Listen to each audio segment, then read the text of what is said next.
सपनों का शहर मुंबई, जहां एक तरफ चमक, रफ्तार और कामयाबी की उड़ान के लिए जाना जाता है, तो वहीं दूसरी ओर इसके दामन पर दशकों तक अंडरवर्ल्ड का एक काला खौफनाक साया मंडराता रहा। पुराने गैंगस्टर बिना एक दूसरे से टकराए मुंबई पर राज करते रहे, लेकिन जैसे ही नए नाम उभरे, उनकी ताकत की भूख ने शहर की सड़कों को खून से लाल कर दिया। इसके बाद मुंबई अंडरवर्ल्ड में सत्ता बंदूक से तय होने लगी और लॉयल्टी खून से लिखी जाने लगी। 1980s तक दाऊद इब्राहिम ने अंडरवर्ल्ड में अपनी ऐसी धाक जमा ली कि उसका नाम ही खौफ पैदा करने के लिए काफी था। लेकिन दाऊद का ये क्राइम एम्पायर सिर्फ उसके दम पर नहीं खड़ा था, बल्कि उसके साथ एक ऐसा शख्स था जो हर कदम पर उसकी परछाई बनकर चलता था। वो शख्स जितना खूंखार और डेयरिंग था, उससे कहीं ज्यादा लॉयल और मास्टर प्लानर था। उसकी प्लानिंग और इंटेलिजेंस का ही नतीजा था कि एक वक्त पर डी कंपनी में करीब 5000 लोग काम करते थे। दाऊद को इस पर इतना भरोसा था कि वही दाऊद की आंख, कान और दिमाग था, और उसके बिना डी कंपनी एक कदम भी आगे नहीं बढ़ती थी।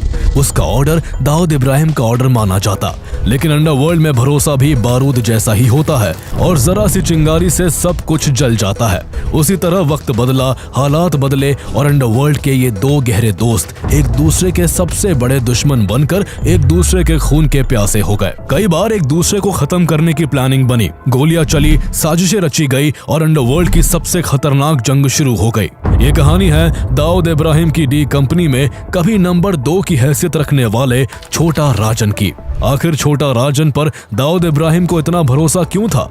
दाऊद और छोटा राजन की इस दोस्ती में आंख किसने लगाई? कैसे एक वक्त पर छोटा राजन ने दाऊद इब्राहिम को लगभग मौत के मुंह तक पहुंचा दिया था? और कभी डी कंपनी का सबसे ताकतवर पिलर रहा छोटा राजन आज कहां है और किस हाल में जी रहा है? छोटा राजन का असली नाम राजेंद्र सदाशिव निकालजे था। राजेंद्र का जन्म साल 1957 में बॉम्बे के चेंबूर में हुआ। उसका परिवार चेंबूर की झुग्गियों में रहा करता था। उसके पिता सदाशिव निकालजे मजदूरी करते थे, जिससे 4 बेटों और 2 बेटियों को पालना पोसना काफी मुश्किल था। ऐसे में राजेंद्र सदाशिव केवल 5वीं क्लास तक ही पढ़ाई कर पाया और उसे मजबूरन अपनी पढ़ाई छोड़नी पड़ी। उन दिनों मुंबई में वायलेंस, फाइट्स और गैंग कल्चर आम बात थी, इसलिए पढ़ाई छोड़ने के बाद खाली बैठा राजेंद्र काफी कम उम्र में गलत संगत में पड़ गया और केवल 10 साल की उम्र में गुंगा नाम के एक लोकल गैंग में शामिल हो गया। ये गैंग आसपास बने सिनेमा हॉल के टिकट ब्लैक करने का काम करता था। ऐसे में राजेंद्र सदाशिव निकालजे ने भी फिल्मों की टिकट ब्लैक करना शुरू कर दिया। उसने अगले 12 सालों तक फिल्मों की टिकट की ब्लैकिंग की और इससे अच्छे खासे पैसे बनाए। इन सब के बीच साल 1979 आ चुका था। एक दिन पुलिस ने तिलक नगर के सहकार सिनेमा के आसपास टिकट ब्लैक करने वालों के खिलाफ एक बड़ी कार्रवाई करते हुए लाठी चार्ज किया। वहां राजेंद्र सदाशिव निकालजे भी मौजूद था। उसने पुलिस से मार खाने के बजाय एक कांस्टेबल से लाठी छीन ली और पुलिस पर ही हमला कर दिया। केवल 22 साल की उम्र में उसने अकेले ही 5 पुलिस वालों को लाठी से पीटकर गंभीर रूप से घायल कर दिया। इससे उसका क्राइम जगत में नाम हो गया और उसकी डेयरिंग की वजह से राजन महादेवन नायर उर्फ बड़ा राजन ने राजेंद्र सदाशिव निकालजे को अपने गैंग में शामिल कर लिया। राजेंद्र सदाशिव ने बड़ा राजन से काली कमाई के सारे गुण सीखे और उसके लिए काम करने लगा। अर्ली 1980s में मुंबई अंडरवर्ल्ड में पावर बैलेंस पूरी तरह बदलने लगा था। मुंबई अंडरवर्ल्ड का सबसे बड़ा डॉन हाजी मस्तान लगभग स्मगलिंग के बिजनेस से बाहर हो चुका था। पठान गैंग में करीम लाला की जगह नए लड़के आलमजेब, अमीरजादा और उसके भतीजे समद खान ने ले ली थी, जबकि तीसरे सबसे बड़े डॉन वरदराजन मुदलियार के गैंग को धीरे धीरे बड़ा राजन कंट्रोल करने लगा था। इसके अलावा उस दौरान मुंबई अंडरवर्ल्ड में दाऊद इब्राहिम का नाम भी तेजी से उभर रहा था। दाऊद की स्मगलिंग में बढ़ती पकड़ से पठान गैंग इतना परेशान हो गया कि उसने मन्या सुरवे की मदद से 1981 में दाऊद के बड़े भाई शबीर इब्राहिम को मरवा दिया। भाई की हत्या से दाऊद अंदर तक हिल गया और उसने बदला लेना शुरू कर दिया। पहले उसने मन्या सुरवे की मुखबिरी करके मुंबई पुलिस के जरिए मन्या सुरवे का एनकाउंटर करवा दिया और फिर पठान गैंग के अमीरजादा को मारने के लिए सुपारी निकाल दी। दाऊद इब्राहिम का बड़ा राजन के साथ खूब याराना था, इसलिए उसने दाऊद से वादा किया कि वो उसका बदला लेगा। इसके बाद 6 सितंबर 1983 को बड़ा राजन ने मुंबई सेशंस कोर्ट के अंदर अमीरजादा को गोलियों से भुनवा दिया। दाऊद के साथ हाथ मिलाने और पठान गैंग के बड़े गैंगस्टर अमीरजादा की हत्या करवाने से बड़ा राजन का हौसला 7वें आसमान पर पहुंच चुका था। उसे लगने लगा था कि अब वो आसानी से एक एक करके अपने पुराने दुश्मनों को ठिकाने लगा देगा। उन दिनों बड़ा राजन की एक लोकल गैंगस्टर अब्दुल कुंजू के साथ बड़ी दुश्मनी थी। अब्दुल कुंजू ने बड़ा राजन की गर्लफ्रेंड को अपने प्यार के जाल में फंसा लिया था और उसी दिन से दोनों एक दूसरे के खून के प्यासे हो गए थे। अब्दुल कुंजू को पता था कि अगर उसने जल्द से जल्द बड़ा राजन को ठिकाने नहीं लगाया तो वो खुद जल्द ही उसके हाथों मारा जाएगा। ऐसे में उसने एस्प्लेनाडे कोर्ट के बाहर 30 सितंबर 1983 को बड़ा राजन को गोलियों से भुनवा दिया। केवल 24 दिनों के अंदर दो बड़े गैंगस्टर्स की हत्या ने पूरे मुंबई को थर्रा दिया। राजेंद्र सदाशिव निकालजे अपने आका बड़े राजन को अपने बड़े भाई जैसा मानता था। जैसे ही उसे बड़ा राजन की हत्या का पता चला, वो गुस्से से बौखला उठा और अब्दुल कुंजू की हत्या करने की कसम खा ली। उसने जल्द ही बड़ा राजन के गैंग को टेक ओवर कर लिया, जिससे उसके साथी उसे छोटा राजन कहने लगे और इस तरह राजेंद्र सदाशिव निकालजे से वो छोटा राजन बन बैठा। इसके बाद छोटा राजन अब्दुल कुंजू की जान के पीछे पड़ गया। डर के मारे अब्दुल कुंजू पठान गैंग के आलमजेब के पास पहुंचा, लेकिन आलमजेब ने उसे डांट कर भगा दिया। हालात ये हो गए कि कुंजू जहां भी भागता, छोटा राजन को किसी न किसी तरह उसकी खबर लग ही जाती। कुंजू को अब अपनी जान बचाने के लिए जेल से बाहर कोई भी जगह सुरक्षित नहीं लग रही थी, इसलिए 9 अक्टूबर 1983 को उसने मुंबई क्राइम ब्रांच जाकर सरेंडर कर दिया। 22 जनवरी 1984 को जब कुंजू को पेशी के लिए विक्रोली कोर्ट ले जाया जा रहा था, तो छोटा राजन ने उस पर अंधाधुंध गोलियां चलाई, लेकिन इस गोलीबारी में कुंजू को सिर्फ कंधे में एक गोली लगी और उसकी जान बच गई। मगर इस हमले के बाद कुंजू अपना मानसिक संतुलन खो बैठा। उसे हर जगह छोटा राजन दिखने लगा। वो जेल में रात को अचानक नींद से जाग जाता और डर के मारे चीखने लगता। चूंकि कुंजू को कंधे में गोली लगी थी और जेल में उसे अच्छा इलाज नहीं मिल पा रहा था, इसलिए 25 अप्रैल 1984 को पुलिस उसे इलाज के लिए जे हॉस्पिटल ले गई। लेकिन इसकी खबर छोटा राजन को लग गई। छोटा राजन ने कुंजू को ठिकाने लगाने की एक जबरदस्त प्लानिंग की। उसने अपने हाथ पर प्लास्टर करवाया ताकि लोगों को लगे कि उसका हाथ टूटा हुआ है, और उसी प्लास्टर के अंदर गन छुपाकर जे हॉस्पिटल में एक पेशेंट की बेंच पर बैठ गया। कुछ देर बाद जब कुंजू पुलिस प्रोटेक्शन में डॉक्टर के कैबिन से बाहर निकला, छोटा राजन ने हाथ के प्लास्टर की परत जमीन पर गिरा दी और उससे गन निकालकर अब्दुल कुंजू और पुलिस वालों पर गोलियों की बौछार कर दी। इस गोलीबारी में एक दूसरा पेशेंट मारा गया, लेकिन अब्दुल कुंजू के सिर्फ कंधे पर एक और गोली लगी और वो किस्मत से एक बार फिर बच गया। इसके बाद छोटा राजन वहां से फायरिंग करते हुए फरार हो गया। छोटा राजन जिस तरह अपने आका की हत्या के बदले के लिए अब्दुल कुंजू के पीछे पड़ा था और उसे मारने के लिए एक के बाद एक जबरदस्त प्लानिंग कर रहा था, इससे दाऊद इब्राहिम काफी इंप्रेस था। दाऊद को सबसे ज्यादा छोटा राजन की लॉयल्टी अट्रैक्ट कर रही थी। उसे लगता था कि जो लड़का अपने आका की मौत के बाद भी उसके लिए इस हद तक जा सकता है, वो उसके काम आ सकता है। बड़ा राजन से दाऊद की काफी अच्छी दोस्ती भी थी, इसलिए एक दिन दाऊद इब्राहिम ने छोटा राजन को अपने गैंग में शामिल होने का ऑफर दिया। छोटा राजन भी मुंबई अंडरवर्ल्ड में बड़ा नाम बनाने को बेताब था, इसलिए उसने तुरंत दाऊद के ऑफर को एक्सेप्ट कर लिया। आगे चलकर दाऊद का छोटा राजन पर यह भरोसा बिल्कुल सही साबित होने वाला था। छोटा राजन अपने कारनामों से न सिर्फ दाऊद की डी कंपनी को नई ऊंचाइयों तक पहुंचाने वाला था, बल्कि दाऊद का विश्वास जीतकर उसका राइट हैंड भी बनने वाला था। छोटा राजन जब दाऊद से जुड़ा तो उसका काम बड़े बिजनेसमैन से प्रोटेक्शन रैकेट के तहत पैसे कलेक्ट करना, लैंड डिस्प्यूट्स में मसल पावर का इस्तेमाल कर जमीन में डी कंपनी का हिस्सा दिलवाना और दाऊद के एक इशारे पर उसके किसी भी दुश्मन को ठिकाने लगाना था। कुछ ही वक्त में छोटा राजन अपने शातिर दिमाग और प्लानिंग के कारण इतना फेमस हो गया कि जब भी मुंबई में रियल एस्टेट की कोई डील होती, उसमें उसका नाम जरूर आता। साल 1984 में उसने दाऊद के कहने पर उसके दुश्मन और करीम लाला के भतीजे समद खान की हत्या की साजिश भी रची। समद खान को नई नई लड़कियों के साथ संबंध बनाने का शौक था। ऐसे में छोटा राजन ने समद की इसी आदत का इस्तेमाल कर उसे मारने की साजिश रच दी। 4 अक्टूबर 1984 को समद खान जब अपनी माशूका शिल्पा से मिलकर उसके अपार्टमेंट में लगे लिफ्ट से बाहर निकल रहा था, तो उसे लिफ्ट के बाहर बंदूक से लैस छोटा राजन, अब्दुल हामिद, अली अंतुले और दाऊद इब्राहिम दिखाई दिए। समद जब तक बोलने के लिए मुंह खोल पाता, उससे पहले ही चारों ने उस पर अंधाधुंध फायरिंग कर दी और 19 गोलियां मारकर समद को वही ढेर कर दिया। इस तरह दाऊद का छोटा राजन पर धीरे धीरे भरोसा बढ़ता ही चला गया।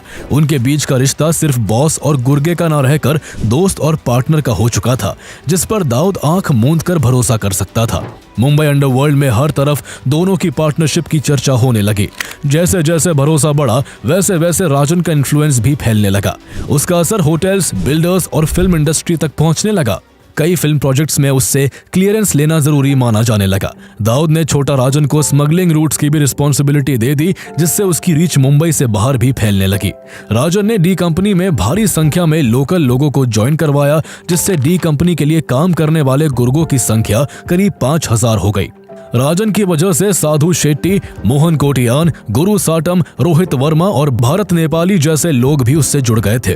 साल 1986 में छोटा राजन ने दाऊद के साथ मिलकर करीम लाला के भाई रहीम खान को भी मार डाला। लेकिन यह साल दाऊद इब्राहिम के लिए इंडिया में आखिरी साल भी साबित हुआ। दाऊद के ऊपर मुंबई में हत्या, एक्सटॉर्शन और स्मगलिंग समेत कई चार्जेस थे और पुलिस कमिश्नर DS सोमन ने दाऊद को पकड़ने के लिए फौरी वारंट जारी कर दिया था। इसलिए वो जान बचाने के लिए अपने परिवार और कुछ करीबियों के साथ भारत छोड़कर दुबई भाग निकला।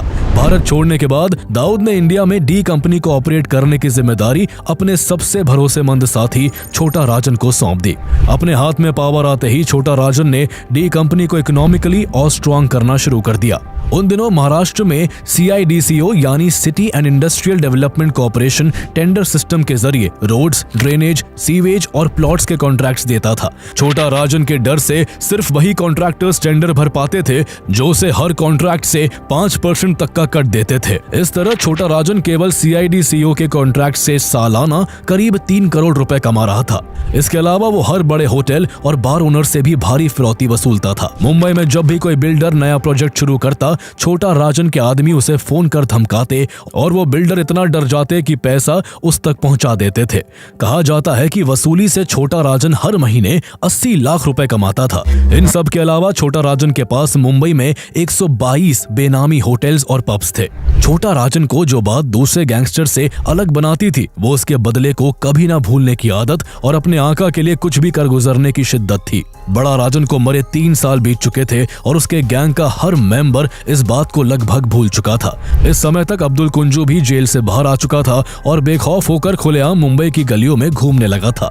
साल 1987 में वो चेंबूर के क्रिकेट ग्राउंड में अपने कई आदमियों के साथ क्रिकेट खेल रहा था कि तभी छोटा राजन के आदमियों ने अचानक कुंजू पर हमला कर उसे गोलियों से छलनी कर दिया। इस दौरान डी कंपनी के अलावा मुंबई में अरुण गवली की गैंग भी पैर पसार रही थी। दाऊद और अरुण गवली में 36 का आंकड़ा था और दोनों की गैंग्स आपस में भिड़ती रहती थी। ऐसे में छोटा राजन ने एक दिन गैंगस्टर अशोक जोशी को मौत के घाट उतरवा दिया, जिसको अरुण गवली अपना मेंटर मानता था।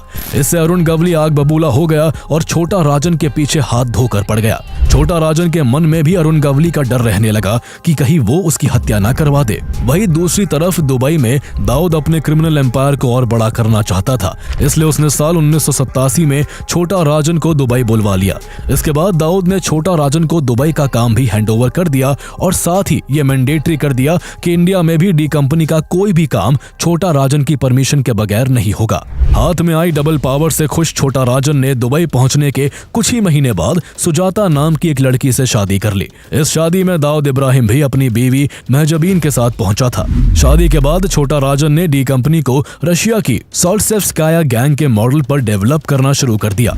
उसने कई मुस्लिम गैंग के साथ अलायंसेस बनाए। उसके कनेक्शंस का ही कमाल था कि कराची अंडरवर्ल्ड की मुहाजिर माफिया और टर्किश सिप्रस अंडरवर्ल्ड ने भी डी कंपनी से हाथ मिला लिया था। छोटा राजन के ऑपरेशनल कंट्रोल में आने के बाद महाराष्ट्र के नॉन मुस्लिम लड़के भी बिना किसी कम्युनल हेजिटेशन के गैंग से जुड़ने लगे थे। जैसे जैसे छोटा राजन पावरफुल होता जा रहा था, उसकी ताकत से डी कंपनी के अंदर ही उसके दुश्मन बढ़ने लगे थे। उन दिनों डी कंपनी में जहां छोटा राजन की नंबर 2 की पोजीशन थी और वो दाऊद का राइट हैंड था, तो वही छोटा शकील की नंबर 3 की पोजीशन थी और वो दाऊद का लेफ्ट हैंड माना जाता था। इस दौरान छोटा शकील को हर काम छोटा राजन के इशारे पर ही करना पड़ता था। धीरे धीरे उसे और उसके लॉयल शरद शेट्टी और सुनील सावंत को दाऊद का छोटा राजन पर अंधा भरोसा खटकने लगा था। छोटा शकील को यह बात खाई जाती थी कि आखिर दाऊद छोटा राजन को इतना क्यों मानता है। असल में छोटा शकील डी कंपनी में छोटा राजन की जगह लेना चाहता था। इसके लिए छोटा राजन को दाऊद से दूर करना जरूरी था। इसके लिए उसको सबसे अच्छा मौका तब मिला जब अरुण गवली गैंग ने 1991 में दाऊद की बहन हसीना पारकर के पति इब्राहिम पारकर की हत्या कर दी। दाऊद ने उसके जीजा को शूट करने वाले शैलेश हलदंकर और विपिन शौर्य को मौत के घाट उतारने का काम छोटा राजन को सौंप दिया। इब्राहिम पारकर के दोनों हत्यारे जे हॉस्पिटल में कड़ी सुरक्षा के बीच एडमिट थे, इसलिए उन्हें ठिकाने लगाने में देरी हो रही थी। ऐसे में छोटा शकील, शरद शेट्टी और सुनील सावंत ने दाऊद के कान भरने शुरू कर दिए। शरद शेट्टी ने दाऊद से कहा कि छोटा राजन अब खुद एक पावर सेंटर बनता जा रहा है और वो इतना मजबूत हो चुका है कि कभी भी अपनी अलग गैंग बनाकर उसको धोखा दे सकता है। लेकिन दाऊद ने उसकी बातों में कोई दिलचस्पी नहीं ली। ऐसे में छोटा शकील ने बड़ी चालाकी से बात बदली और मुद्दे को इब्राहिम पार्कर की हत्या की तरफ मोड़ते हुए कहा कि इब्राहिम पार्कर को मरे कई महीने हो चुके हैं, लेकिन छोटा राजन ने अब तक कोई बदला नहीं लिया है। दाऊद को यह बात हिट कर गई। उसे भी लगने लगा कि छोटा राजन उसकी बात को अब सीरियसली नहीं ले रहा और उसके जीजा का बदला नहीं लेना चाहता। दाऊद के हाव भाव बदलते देख छोटा शकील ने उससे कहा कि एक बार उसे एक मौका दिया जाए। बहनोई की हत्या का बदला लेने के गुस्से में जल रहे दाऊद ने छोटा राजन से बिना पूछे ही छोटा शकील को गो अहेड कह दिया। इसके बाद 12 नवंबर 1992 को छोटा शकील के खतरनाक शूटर्स ने मुंबई के जे हॉस्पिटल में घुसकर ताबड़तोड़ 500 राउंड्स की फायरिंग की और शैलेश हलदंकर को भून डाला। हालांकि उस दिन विपिन शौर्य दूसरे वार्ड में था, इसलिए उसकी जान बच गई, लेकिन इस गोलीबारी में 2 पुलिसकर्मी भी मारे गए। इसके बाद दाऊद इब्राहिम अपने राइट हैंड छोटा राजन को डी कंपनी की इंपॉर्टेंट प्लानिंग से धीरे धीरे दूर रखने लगा। जो शख्स कल तक हर बड़े फैसले का हिस्सा होता था, वो अब सिर्फ ऑर्डर सुनने तक सीमित कर दिया गया। यहीं से छोटा राजन और दाऊद इब्राहिम की एक दूसरे के जानी दुश्मन बनने की शुरुआत हुई। जो छोटा राजन अभी तक दाऊद की सबसे मजबूत ढाल था, वही आगे चलकर उसका सबसे बड़ा दुश्मन बनने वाला था। छोटा राजन को सबसे बड़ा झटका तब लगा जब दाऊद इब्राहिम ने टाइगर मेमन, मोहम्मद दोसा, अनीस इब्राहिम और पाकिस्तान इंटेलिजेंस एजेंसी ISI के साथ मिलकर 12 मार्च 1993 को मुंबई में टेररिस्ट अटैक करवा के 12 जोरदार धमाके करवाए।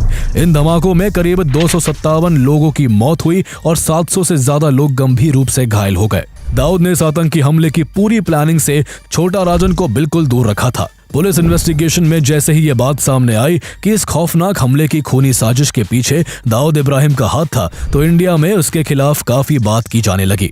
शिवसेना नेता बाल ठाकरे ने भी दाऊद इब्राहिम के खिलाफ काफी कुछ कहा, लेकिन छोटा राजन को लगता था कि इन सब में दाऊद का हाथ नहीं है, इसलिए उसने उसके बचाव में न्यूज़पेपर्स में स्टेटमेंट्स दिए और बाल ठाकरे को भी सीधे चुनौती देते हुए कहा कि दाऊद को किसी से सर्टिफिकेट लेने की जरूरत नहीं है। लेकिन उसे कहां पता था कि दाऊद उसे इस्तेमाल कर अब दूध में गिरी मक्खी की तरह निकाल कर फेंक चुका है। बात यहां तक आ पहुंची कि डी कंपनी के मुस्लिम लोग अब उसे काफिर कहने लगे थे। अब डी कंपनी में छोटा राजन की जगह छोटा शकील ने ले ली थी। काफिर वाली बात राजन को अंदर तक चोट पहुंचा रही थी और वो चाहता था कि दाऊद इस इनजस्टिस को देखे और समझे। लेकिन दाऊद उस वक्त माइनर इंटरनल कॉन्फ्लिक्ट्स पर ध्यान देने की बजाय खुद को एक ग्लोबल डॉन और पावर प्लेयर के रूप में कंसोलिडेट करने में लगा हुआ था। ऐसे में जल्द ही ये बिटरनेस खुले आर्ग्यूमेंट्स और फिजिकल कॉन्फ्रंटेशंस में बदल गई। राजन और शकील के कैंप्स एक दूसरे को नीचा दिखाने का कोई मौका नहीं छोड़ते थे। कुछ ही महीनों में दोनों के बीच की दुश्मनी इतनी बढ़ गई कि साल 1994 तक दोनों ग्रुप्स एक दूसरे का खून बहाने पर उतारू हो गए। एक दिन दाऊद ने दुबई में एक ग्रैंड बैश अनाउंस की, जिसमें उसने अपने सारे लोगों को इनवाइट किया।